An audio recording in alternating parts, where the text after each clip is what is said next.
Hey guys, I'm Blake Ginther and I'm here with Daniel Spivey with Broad Branch Distillery, and I wanted to ask a couple of quick questions. How long have you guys been open? We founded the distillery in 2013. That's when we got our distilled spirits producer license from the federal government. And then by 2014 we were distilling in earnest. It just takes quite a while to get the equipment installed, get it inspected and certified, and everyone's comfortable that it's actually safe. We have a bit of a mantra around here, and it goes something like, all you need for a good spirit is good distillate, a good barrel, and patience.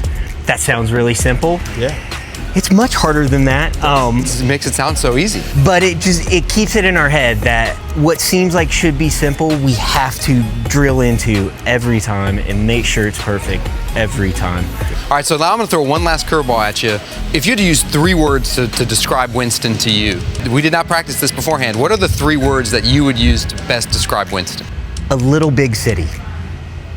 So the population in Winston is roughly 250,000 people, but the metropolitan area, once you roll in all of the triad, is roughly 1.5 million people. Yeah.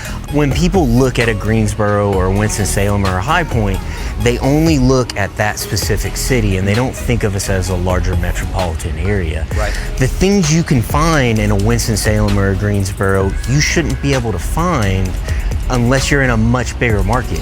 My company, the Ginther Group, we wanted to highlight all of the local businesses. There's just a lot more to offer than a city this size would typically offer. But well said, and honestly, I love that. A little big town. A little big city. Little big city, very cool.